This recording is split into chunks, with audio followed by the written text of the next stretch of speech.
നമ്മൾ പഠിക്കുന്ന സമയം മുതൽ കേട്ടിട്ടുള്ള ഒരു കാര്യമാണ് 3 പേരുടെ ദുആക്ക് ഇജാബത്ത് ഉണ്ട് എന്നുള്ളത്. അവരുടെ ദുആക്ക് ഇജാബത്ത് ഉണ്ടെന്ന് പറയുമ്പോൾ അവരെ നമ്മൾ അത്രയും കാര്യത്തോടു കൂടി കാണണം എന്നുള്ളതാണ്. ഒന്നാമത്തെ ദുആ എന്ന് പറയുന്നത് നമ്മളെ ഉമ്മച്ചിയാണല്ലേ. നമ്മളെ പ്രസവിച്ച് നമ്മളെ വളർത്തി നമ്മുടെ എല്ലാ സൗകര്യത്തിനും വേണ്ടിയിട്ട് ഇപ്പോഴും ദുആ ചെയ്തുകൊണ്ടിരിക്കുന്ന ഒരു റൂഹ്, അത് നമ്മുടെ ഉമ്മച്ചിയുടെ തന്നെയാണ്. അതിന് പകരം വെക്കാൻ വേറെ ഒന്നുമില്ല താനും. ഓക്കെ, രണ്ടാമത് നമ്മൾ പറയുക നമ്മളെ പണ്ഡിതന്മാരെ കുറിച്ചാണ്. നമ്മളെ ഇൽമു പഠിപ്പിച്ചവർ, നമ്മളെ എന്തെങ്കിലുമൊക്കെ ഒന്ന് ചിന്തിക്കാനുള്ളൊരു ബോധം വന്നിട്ടുണ്ടെങ്കിൽ അതിൻ്റെ ഫുൾ ക്രെഡിറ്റും നമുക്ക് പോകുന്നത് നമ്മളെ പണ്ഡിതന്മാർക്ക് തന്നെയാണ്. മൂന്നാമത്തെ ആൾക്കാരെന്ന് പറയുന്നത് നമ്മളാൽ ആർക്കെങ്കിലും ഒരു ബുദ്ധിമുട്ട് വന്നിട്ടുണ്ടെങ്കിൽ ഉറപ്പായിട്ട് ദുനിയാവിൽ വെച്ച് തന്നെ എൻ്റെ കർമ്മം ഫേസ് ചെയ്തിട്ടേ പോവുള്ളൂ, അല്ലാണ്ടൊന്നും നേരത്തൊന്നും പോകത്തില്ല.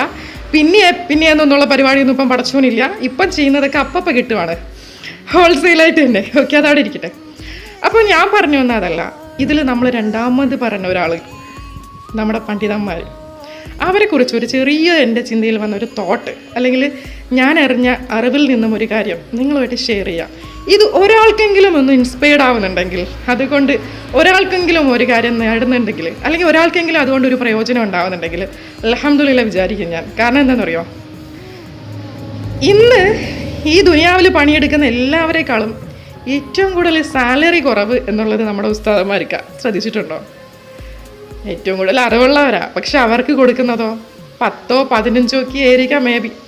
ഇന്ന് ഏത് ജോലി ചെയ്യുമ്പോഴും 30 40 ഒക്കെ നമ്മളുണ്ടാകുമ്പോൾ അവർക്ക് കിട്ടുന്നത് വെറും 10 ആയിരിക്കാം, അല്ലെങ്കിൽ 12 ആയിരിക്കാം, അല്ലെങ്കിൽ 7 ആയിരിക്കാം, അല്ലെങ്കിൽ 8 ആയിരിക്കാം എന്ന ലെവലിലാണ്. എന്നിട്ടൊരു വർത്താനമുണ്ട്, ഉസ്താദിൻ്റെ പൈസയ്ക്ക് ഇജാബത്തുണ്ടല്ലോ എന്ന്.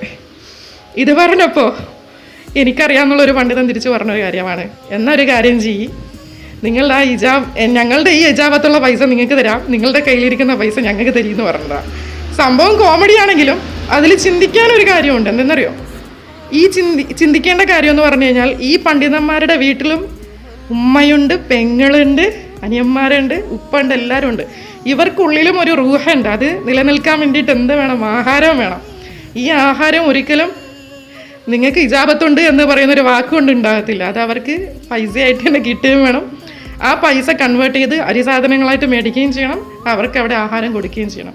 ഈ ഒരു ബോധം എല്ലാ മഹലിലുള്ളവർക്കും ഉണ്ടായിരുന്നെങ്കിൽ എന്ന് ഞാൻ ചിന്തിച്ചു പോയിട്ടുണ്ട്. ഒരാളെങ്കിലും ഒന്ന് ഓർത്തെങ്കിലും ഒന്ന് ചിന്തിച്ചിട്ടുണ്ട്. കാരണം ആ കാഴ്ചപ്പാടൊക്കെ മാറേണ്ട സമയം കഴിഞ്ഞില്ലേ? ഏറ്റവും സാലറി കുറഞ്ഞവരായിട്ടിരിക്കേണ്ടവരാണോ അവർ ഈ സമൂഹത്തിൽ എല്ലാ കാര്യങ്ങളിലും നമ്മൾ ബഹുമാനം കൊടുക്കുന്നുണ്ട്, അവരുടെ ദുആക്ക് ഇജാബത്തുണ്ടെന്ന് പറയുന്നുണ്ട്, നമ്മൾ അവരുടെ സദസ്സുകളിൽ പോയിരിക്കുന്നുണ്ട്, ആമീൻ പറയുന്നുണ്ട്, 5 വക്ത് നമസ്കരിക്കുന്നുണ്ട്, ഒരു സമയം പോലും ഞാൻ മുടക്കുന്നില്ലെന്ന് പറയുന്നുണ്ട്. പക്ഷേ എന്ത് ചെയ്യുക, നമ്മുടെ കൺമുൻപിൽ കാണുന്ന കാര്യങ്ങൾക്ക് അവർ വിഷമിക്കുന്നുണ്ട് എന്ന് പോലും അറിയാതെ, അല്ലെങ്കിൽ